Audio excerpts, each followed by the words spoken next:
14 साल की उम्र में बदला स्वरूप सत्य साई बाबा का जन्म 23 नवंबर 1926 को आंध्र प्रदेश के पुट्टपर्थी गांव में हुआ था। उनका पूरा नाम सत्यनारायण राजू था। बताया जाता है कि वो 13 साल तक वो सामान्य बालक ही थे, लेकिन एक बार उन्हें जहरीले बिच्छू के कारण काफी देर तक बेहोशी छाई रही और होश में आने के बाद वो बदल से गए। होश में आने के बाद से धारा प्रवाह से संस्कृत बोलना शुरू कर दिया, जिसके बारे में वो उससे पहले कुछ नहीं जानते।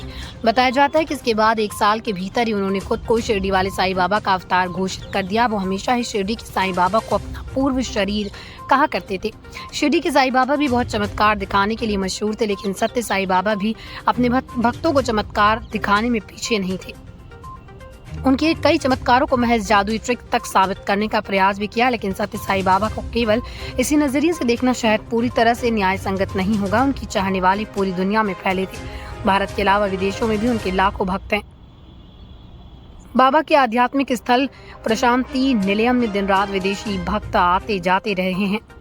इस कस्बे में एक विशेष हवाई अड्डे पर दुनिया के अनेक हिस्सों से बाबा के भक्तों के चार्टर्ड विमान उतरते रहे हैं। इसी वजह से ही आंध्र प्रदेश का छोटा सा गांव पुट्टपर्थी अंतर्राष्ट्रीय स्तर भी चर्चित रहा है। बचेली में आज श्री सत्य साईं बाबा का जन्मदिन था, इसलिए बचेली के श्री सत्य साई समिति बचेली द्वारा भंडारा रखा गया, जिसमें श्रद्धालु एवं भक्तगण उपस्थित हुए और भंडारे का भोज का लाभ लिया। श्री सत्य रेमती सिंह गणेश सिंह के घर पुराना मार्केट में रखा गया।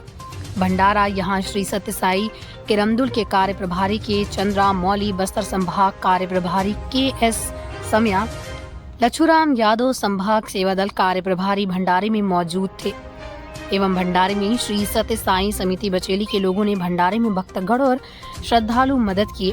बचेली मास का जो नारायण सेवा चल रहा है, ये सत्य साई जन्मदिन का 23 नवंबर के उपलक्ष्य में 7 दिन का एक सप्ताह का कार्यक्रम होता है। जिस समिति में जिस प्रकार का भी सुविधा होगा, उस दिन नारायण सेवा करके लोगों का प्रसाद के रूप में खिलाते हैं और इस प्रकार का हर जगह होता है। संपूर्ण विश्व में इनका जन्मदिन मनाते हैं और भी भजन कार्यक्रम होता है। सेवा मुख्य है, सबका सेवा करो, सबसे प्रेम करो, इनका मुख्य उद्देश्य है। कोई धर्म जाति का कोई भेदभाव इसमें नहीं है, कोई मेंबरशिप का भी पैसा इसमें नहीं रहता है, कहीं भी कोई भी कैश काउंटर नहीं रहता है, कोई डोनेशन वगैरह भी इसमें नहीं लेते हैं। केवल मेंबर्स अपने अनुसार जो जितना कर सकते हैं उतना ही करें। बचेली से राजेश माहुलकर की रिपोर्ट।